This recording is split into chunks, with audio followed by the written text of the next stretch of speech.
그럼에도 불구하고 나아갔다. 지인의 소개로 5월의 마지막 날 베트남에서 국제전화가 왔다. 결론을 이야기하면 아버지의 과로와 스트레스에 의한 뇌경색으로 업무상 질병, 산재 인정이 가능한지에 대한 문의였다. 변호사와 노무사 등과 상담했으나 어려울 것 같다는 답변을 듣고 마지막으로 지푸라기라도 잡고 싶은 심정으로 의뢰인이 연락했다고 했다. 행정사님, 큰 기대는 하지 않습니다. 단지 시도해보지도 않고 포기하면 아들로서 나중에 후회로 남을 것 같아서요. 5%의 가능성만 있다면 수임을 부탁드립니다. 사실관계를 약 40분간 듣고 나서 수화기를 손으로 막고 긴 한숨을 쉬었다. 내가 이 사건을 과연 처리할 수 있을까? 참으로 어려운 산재건이었다. 몇 가지 검토가 필요하다는 답변을 주고 전화를 끊었다. 맨 땅에 헤딩하기. 한국과 달리 베트남은 우리와 문화, 업무 여건, 체계적인 조직 매뉴얼 등이 달라 과로와 스트레스를 입증하기란 맨 땅에 헤딩해야 하는 처지였다. 먼저 근로기준법상 근로자성 파악, 부당해고, 여부, 해외 산재 가입 유무 등 기초적인 체크를 마치고 관련 법, 시행령, 노동부 고시, 업무상 재해 결정 사례, 대법원 판례 등을 꼼꼼히 살펴봤다. 그래, 맞다. 과로와 스트레스만 내가 명확하게 입증해주면 승산이 있을 거야.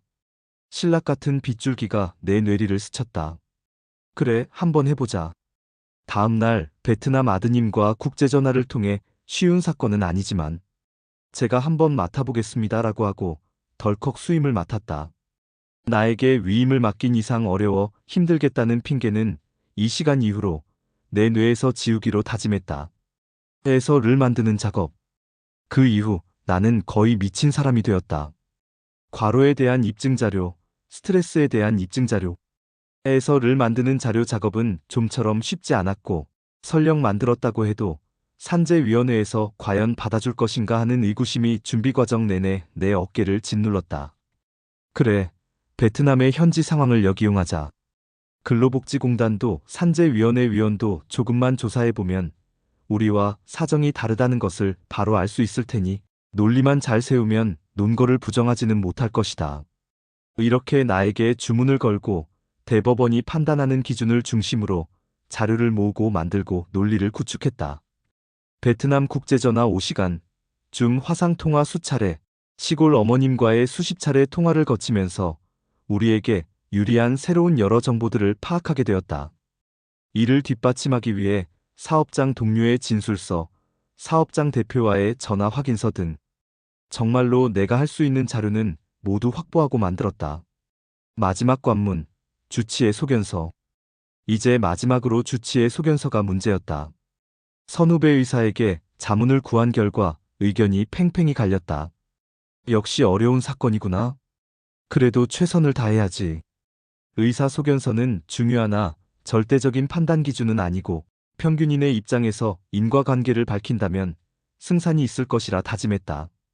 주치의를 2차례 방문하여 객관적인 의학적 소견만 부탁했고 단지 법적인 판단 기준만 부연 설명을 드렸다. 운명을 가를 경위서 사장. 이제 모든 자료는 다 확보했다. 경위서 사장 마이너스 이것이 모든 것을 결정하리라.